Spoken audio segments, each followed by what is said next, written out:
So we are again looking at the evolution, all right, of this beat called soca, all right, a beat that you will find in the Caribbean, apart from reggae, all right, and samba and those beats, okay. And so we're looking at the evolution of it, where it started, mento, then they went on to calypso, which was a lot slower, all right. And so in this video, we're going to be looking at soca, all right, and we're going to be looking at all different forms and all different styles, all right, and I'll be doing it in segments.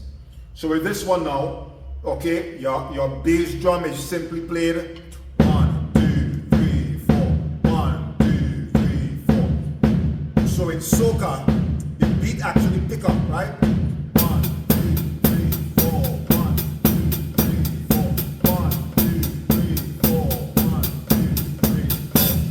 And then what happened now in soca is that we play a lot of off beats, okay, on the snare. All right, so let's go again. 1, 2, 3, 4.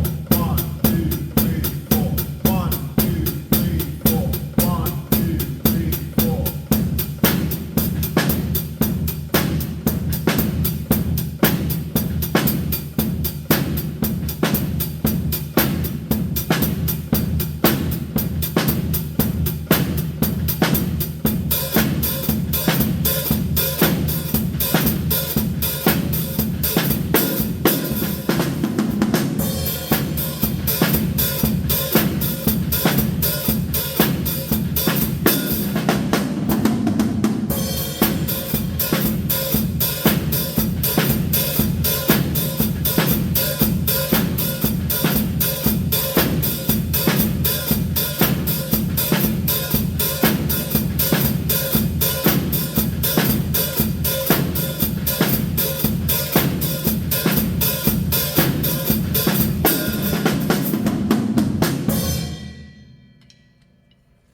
Thank you so much for joining.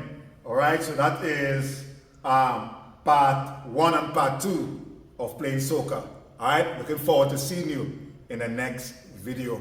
All right, and so the beat inspiration is that, listen, if the beat goes faster, all right, you can keep the pace, and you can keep the pace by practicing. All right, so thank you so much for joining. Remember what you need to do, okay, as we continue on this drumming journey.